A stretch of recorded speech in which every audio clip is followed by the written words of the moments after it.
So, Excellency, honorable guest speaker around the globe, ladies and gentlemen, now I would like to invite our last speaker for today's session, Professor Oni Adasuchi from Nigeria. The topic is understanding and developing the best mentoring practices in university. So now we will play the video presentation record for our guest speaker. So thank you.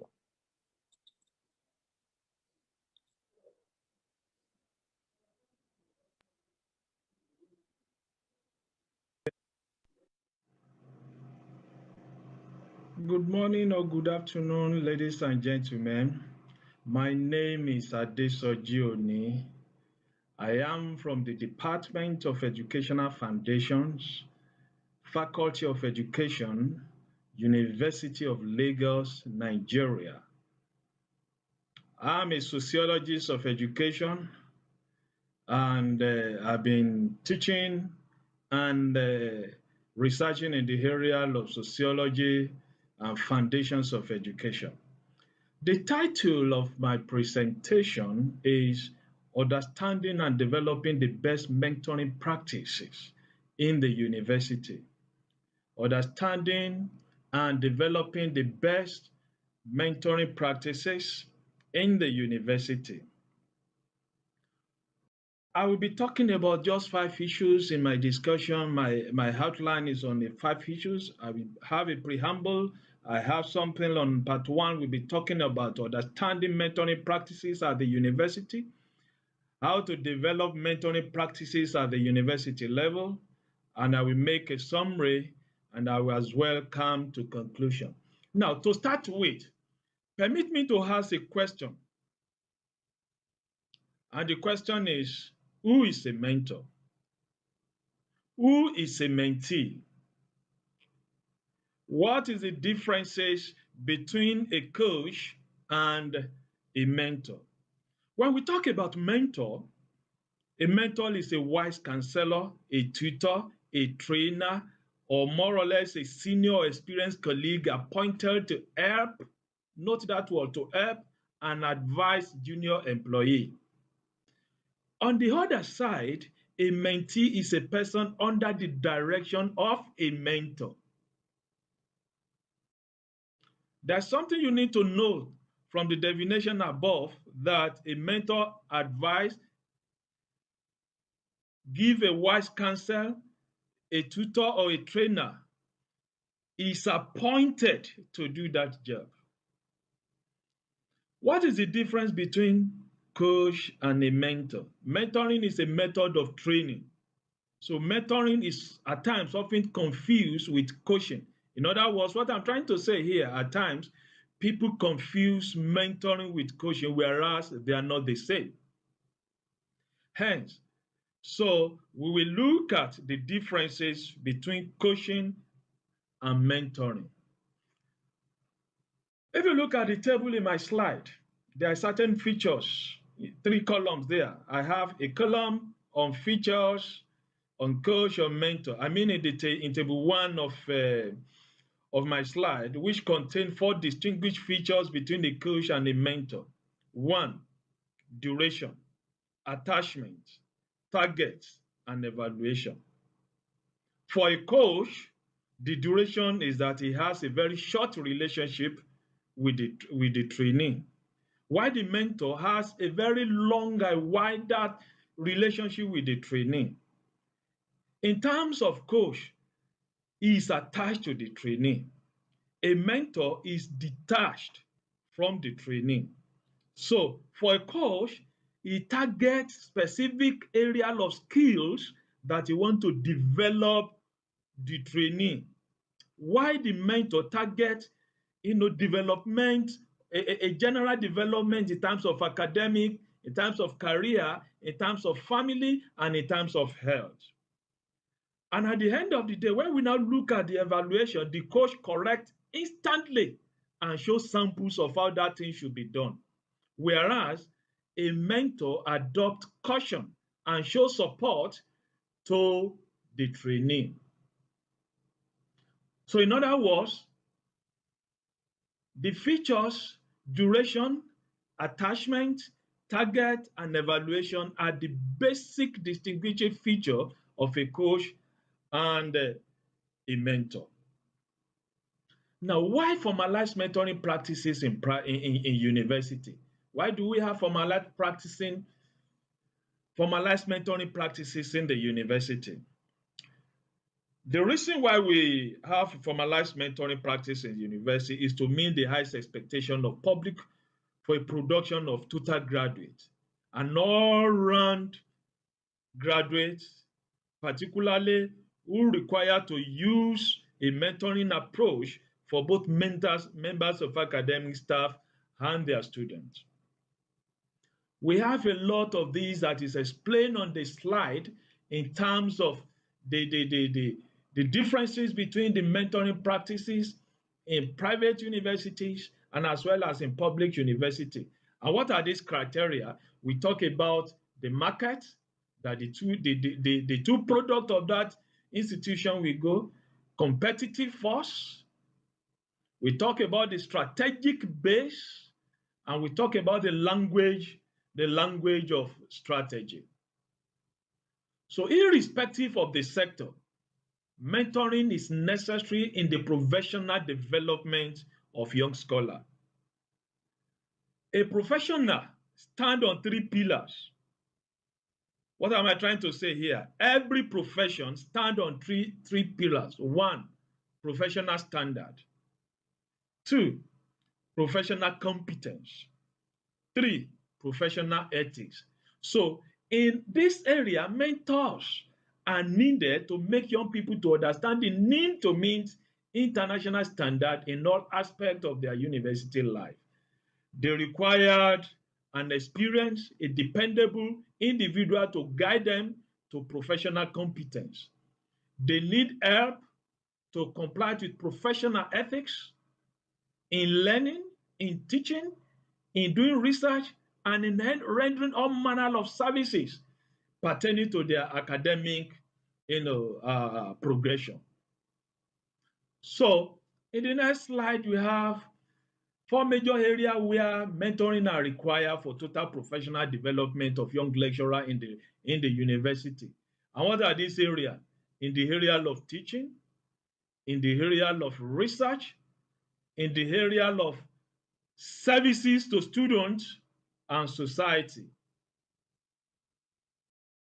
So now, having looked at all this, can we see the advantages of mentoring in practice?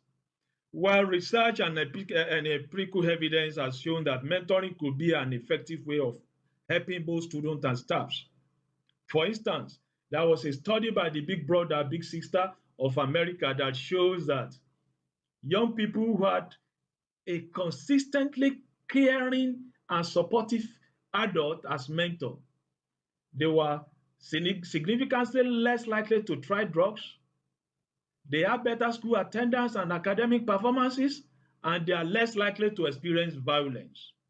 So it has been demonstrated that new employees who are paired with mentors to obtain information, good example and advice as they advance are twice are unlikely to remain in their job than those who do not get mentorship. In other words, mentoring is very important to all profession.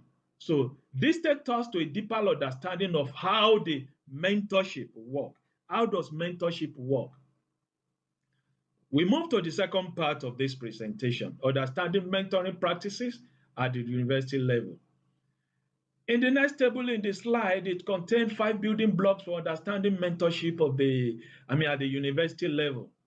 We have this block that cover the context, that cover the matching, that covers relationship, that cover roles, that cover responsibility, and so on. In other words, this explains the areas in which we build mentorship at the university level. Now, if you look at the first building block, it's in the context. There are three contextual arrangements there.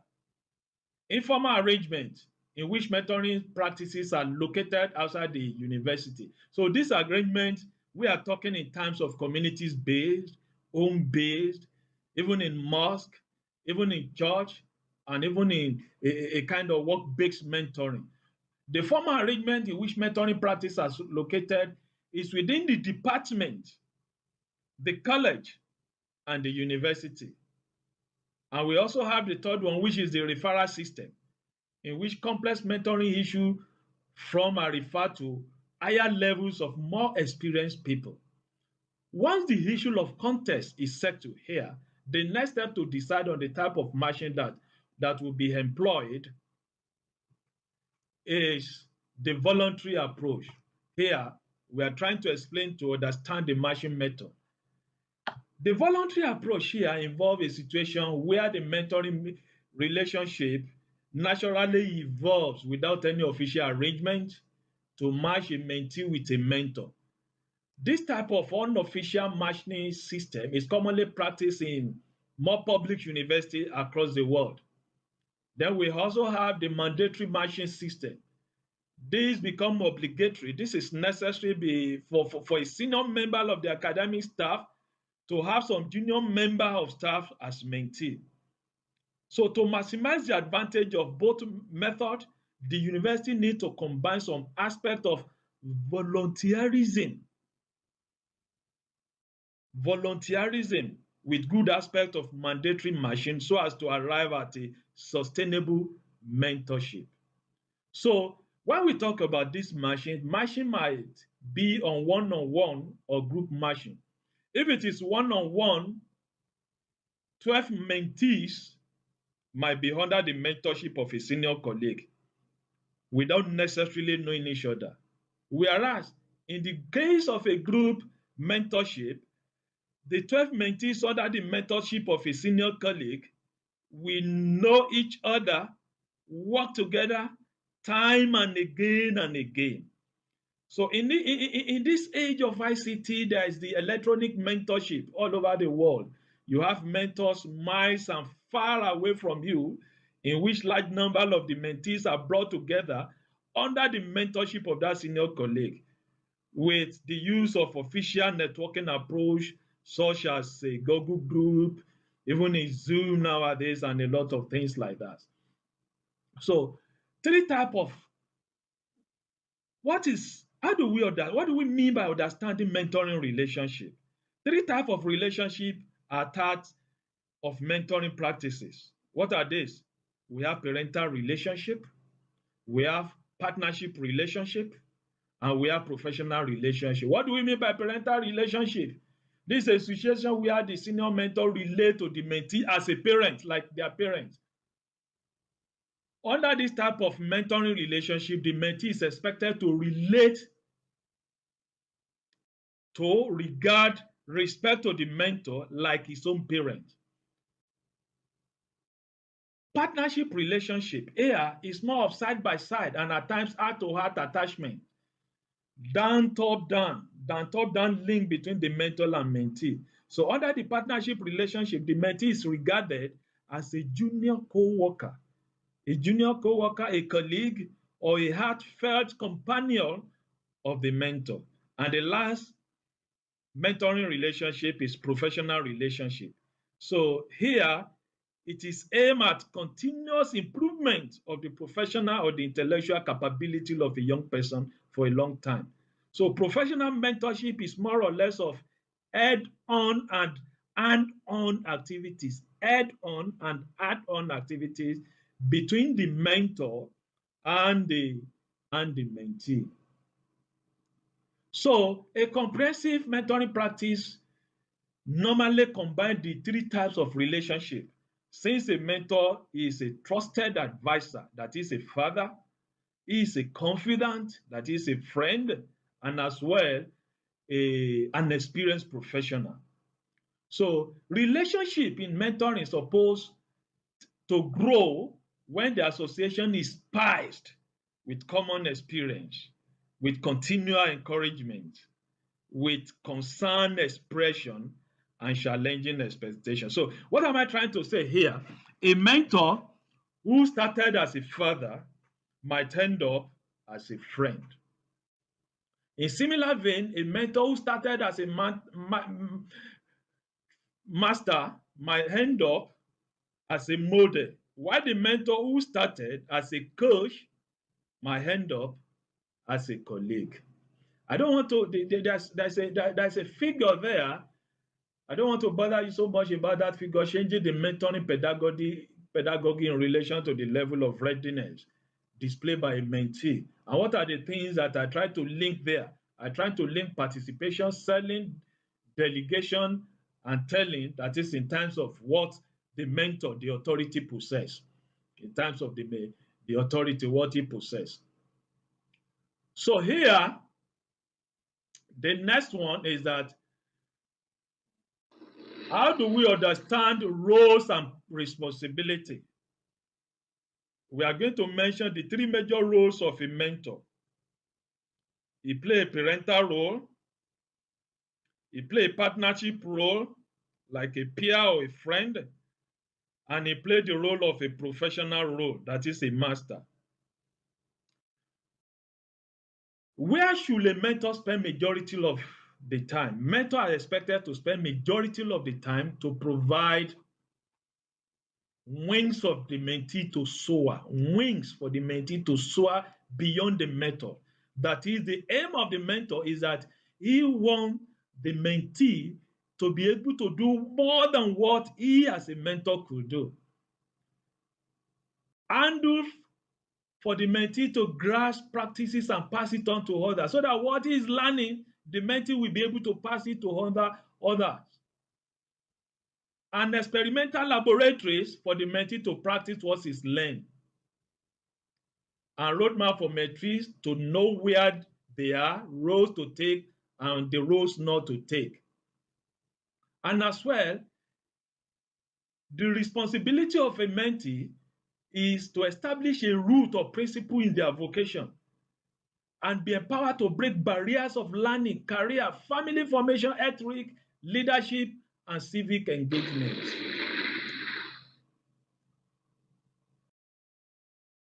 What are you trying to say here?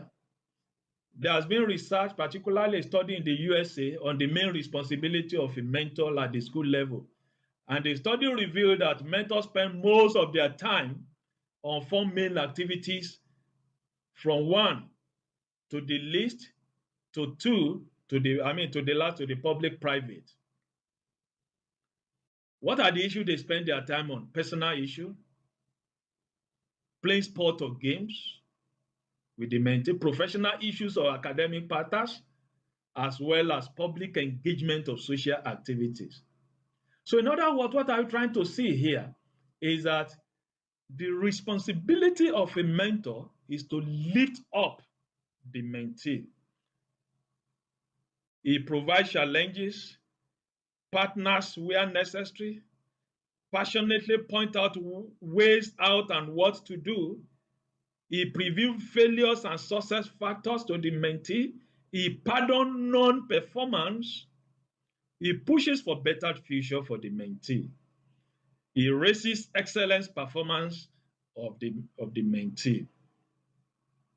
So to perform to expectation now, a mentor needs to possess the following 7 attributes. He must be enthusiastic about mentee's visions and goals. He must be conscious of the mentee's visions and goals. He must be an experienced person in choosing career, that is, in the problem he wants to solve in the mentee. He must be a specialist. He must be exposed. That is, he has a lot of professional connections. He must empowering, facilitate participations. He must be endowed. What do I mean by endowed here? He must be well-resourced. And he must be ego neutral. What do I mean by ego neutral? Is that he must be selfless. And the age differences, he must be a kind of esteemed individual with age differences of maybe between 8 to 15 years. In other words, the mentor-mentee relationship is not a thing that should be abused. A mentee should possess also the following 7 attributes. That mentee that want to learn from the mentor must be purpose-driven regarding the call and role. He must be pupils or servant heart, that is, must be submissive, patiently wait to become an authority, play down former ambition, all those ego in him or her, he must play it down. Preference for authority, love for mentor. He must have what? Respect for that authority or mentor. He must pursue good mentor, prepare to grow and develop.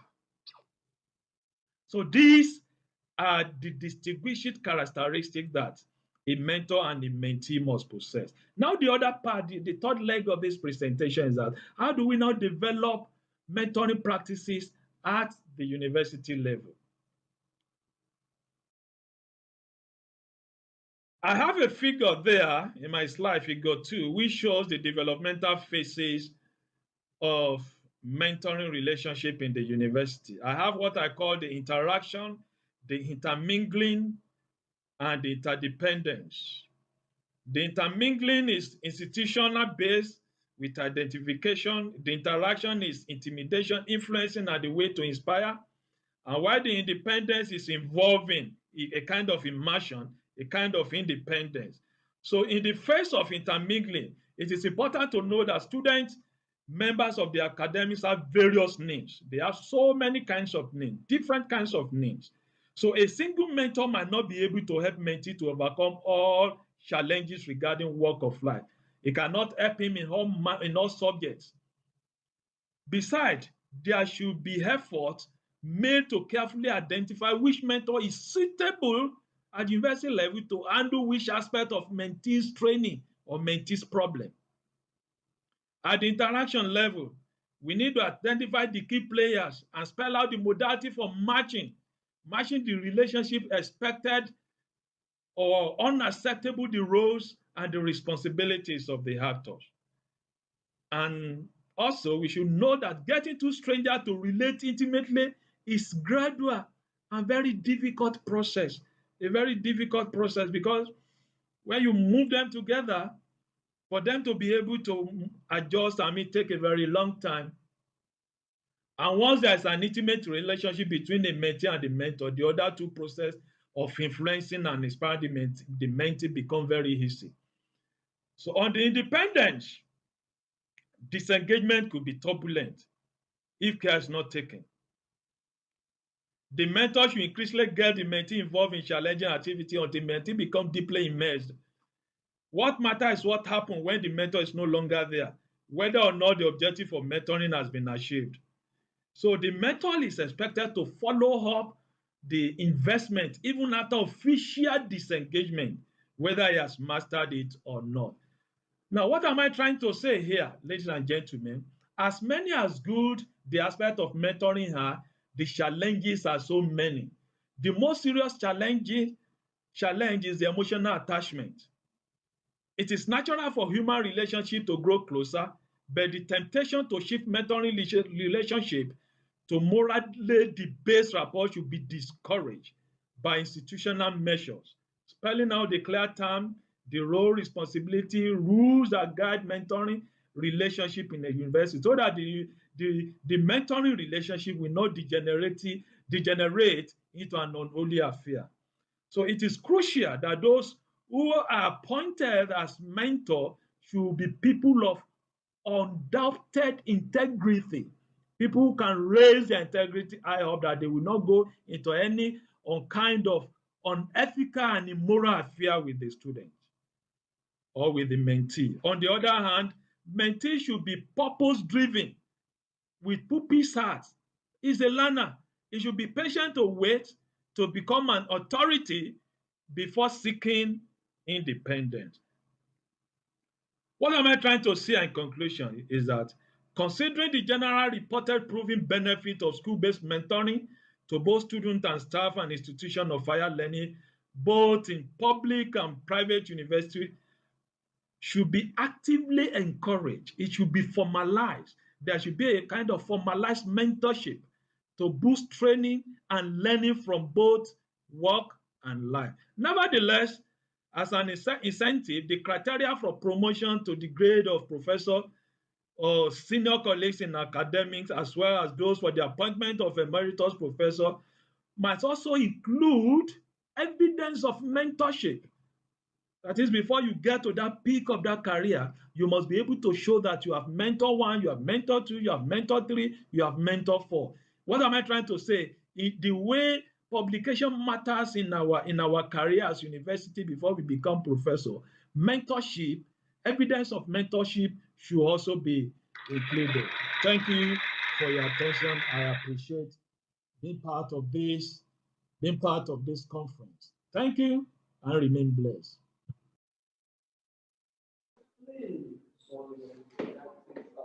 So thank you very much, Professor Oni, for your video presentation record.